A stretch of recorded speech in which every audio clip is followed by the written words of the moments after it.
Welcome to Gary Outrageous, everyone. I know cheesy, but sometimes we have to do a bit of cheesy when we're in business, don't we? You know, like that fake it till you make it. Who's heard of that one before, out of interest, yeah? Okay, if you haven't, it's a great way. Yeah, you know, if you're walking into a meeting, like you're going to B&I tomorrow, aren't you? So when you walk in, you want to walk in as if you own the place. Yeah, you're there to do business, aren't you? Yeah, so you want to put yourself at like what I call 100% committed to what you do. Do you absolutely totally believe in your business, yes or no? Yes. Yeah, I mean really believe in it, absolutely. So when you talk about it, there's passion there.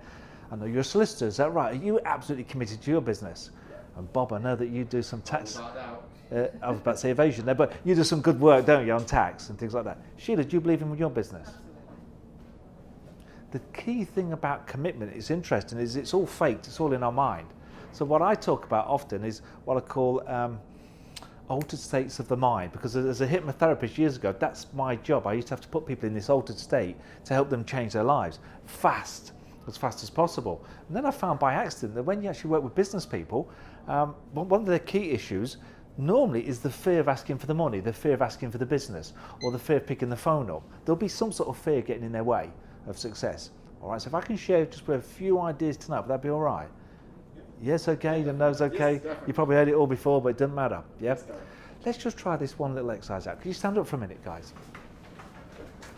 Take a deep breath in, mind the lights, and bring your arms up in the air. And I'd like you to breathe out.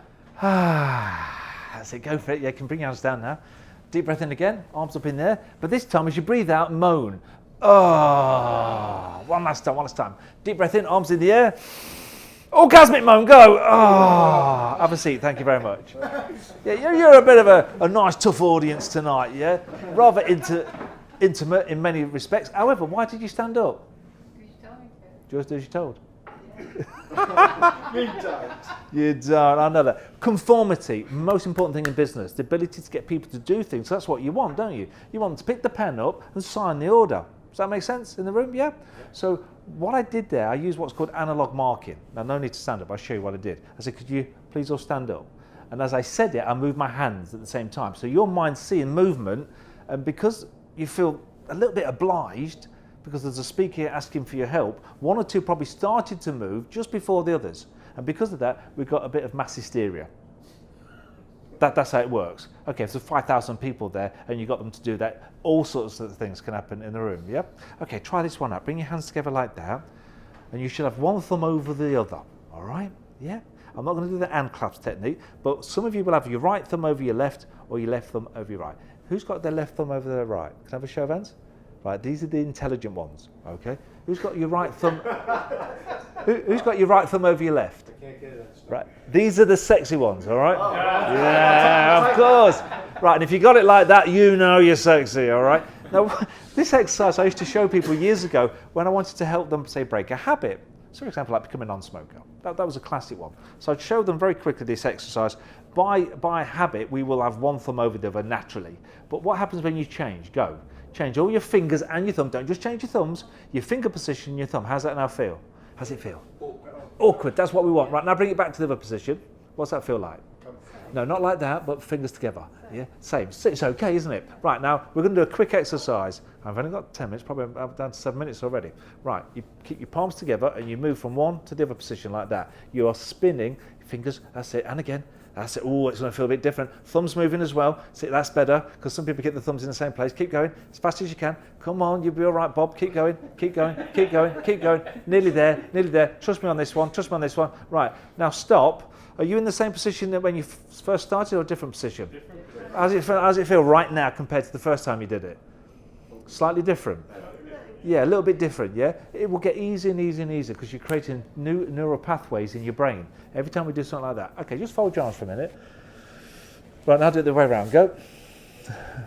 What happened? Yeah, because what happens is that people find it more or less challenging because if I said fold your arms, you will naturally go in that natural position. Does that make sense? Okay, so in business, we also have these natural positions. So some people hesitate when they come to ask for the order or hesitate when they go to the next step. So my job again is just to show them very quickly with the use of hypnosis how fast you can literally move through the process. Speed is king. I think it's Jordan Belfort talks about straight line selling, yeah? Straight. So you start at one end and you're going to get a deal at the other end. Is that right? So it is a straight line, and sometimes it goes up and down, up and down. Here's a little tip for you. All right? If you have to ask people to actually sign or OK on a piece of paper like a contract, anyone have to do that? Like back right through in this size, thank you very much. Okay, what I would suggest, and on my card on this side are my top 10 lists, all right? And I used to have little ticks next to every tip. I've now numbered them because someone told me top 10 is a seller. Tick where you want people to authorize. Tick the space, not cross. Okay, because some people put crosses. Right, go back to school. What does a cross mean? Wrong. Well, why put it on a piece of paper if you want someone to sign? I've done that today. You have, haven't you? Sheila. They'll hesitate. When they see a cross, you'll watch them, they'll hesitate. So all you do, you do that. You just tick, tick. Do me a favour, just OK there, will you? You know, just put your monocle, put your signature, something like that. And that's it. You shut up. What about when it sends something in the post? Same thing. There's a little tick by it that might get confused. Why? Because it's X marks the spot. No, trust me, Bob. You can test it if you want. But what you do, you put a little tiny sticky note on it. Yeah. Hi, Bob. Do me a favour. Can you just sign where you see the ticks? Cheers. Thanks. Gary. Something like that. Okay. Always a nice little informal note. Yeah. On the back of my card is my picture, and on the front of my card are my top 10 tips. But is that really the back or is that really the front? Because what you could do, you say on this side is this and on this side is that. So when you present your card, you can think about that as well. So on the card it says the power of you. All right. The power of you is determining when you're communicating your message to someone else. How many people do you know talk about themselves when you meet them? In fact, so much so you just think, what's going on here? Yep. However, when you look at your marketing material, a hypnotic way of producing it is to have a formula of 3-to-1 U to E words, at least. So if I'm talking to you, Sheila, if I'm writing a letter or an email, it might be, oh, hi, Sheila, it was great seeing you the other night. You have an amazing business. Okay, I know that when you'll be exhibiting in Oxford, you're going to get a great audience, you're going to get great feedback. I'm looking forward to speaking there too. Who am I talking to, Sheila? Yeah, did it feel good? Yeah. Yeah, that's right. Most people don't. It might be dear Sheila, dear as well. Who writes dear in this day and age? All right, and if you do, come on. Yeah, that's from like the 19th century. Yeah, you know, hi, hello, at least, or good morning, something like that. Test and measure if you want. But I could write it this way. Oh, dear Sheila, I've been in business 25 years and I've spoken to 25,000 people. I've broke 2 world records and I've done this and I've done that. I'm talking about myself, aren't I? I'm actually weeing all over myself. Now tell me, does someone want to be speaking to someone who's weed all over themselves, yes or no? No. So one way of checking is to go to all your material you've written on your website, on your promotional material. Use a red pen for we and a green pen for you. Your name, okay? And just highlight a piece of paper. If you've got more red than green, guess what? Stop, turn it around. It makes a big difference. I can remember turning that around writing proposals and I got something like 5-to-1 U to we words. And I've not yet not had a proposal accepted when I do it that way. Who writes proposals in the room? Okay, just a couple. Okay, if you write proposals or you're proposing your business, always put your fee up front. Do you know that one? No, because everyone writes a shopping list. Everyone writes like, dear John, please find and close for your perusal. Yeah, what the is a perusal? Yeah, what does that mean? They think, what the shit does that mean? I don't know what a perusal is. So instead of doing, you don't do that, do you, Bob? No, you don't. I can always tell because I look at body language where people are going, oh, don't ask me, Gary. Yeah, and the other one is, and I'm going to show you how you can do it. Place your hands on the table like that for me. So feet flat on the floor, hands on the table, okay? Okay, can you feel the temperature of the table of your hands? It's cool, isn't it? Think about the freezing, the cold, okay? I want you to think about hesitating. Think of the word hesitate whilst you try and lift your hands up. Focus on the word hesitate whilst you try and lift your hands up. Just focus on the word hesitate whilst you try to lift your hands up. Try hard, Bob. The harder you try, the more you hesitate. Really, you're trying, aren't you? What's happening?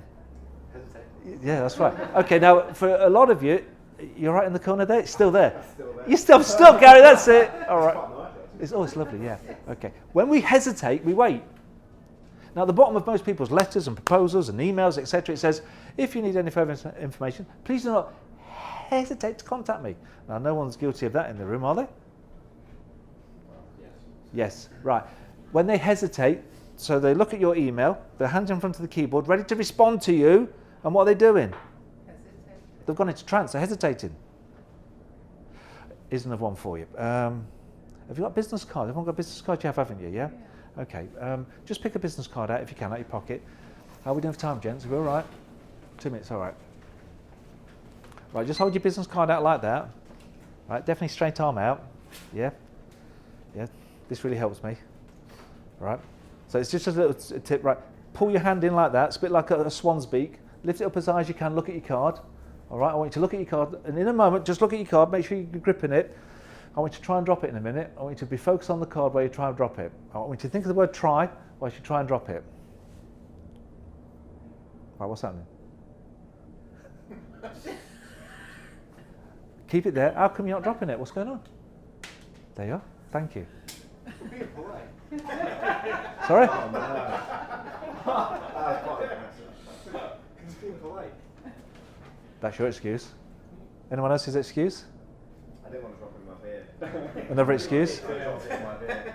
Another excuse? It's being polite. Didn't want to drop it in my beer. But you didn't drop it. Because I used the hypnotic word try. And when we try and do something, try creates a hesitation again.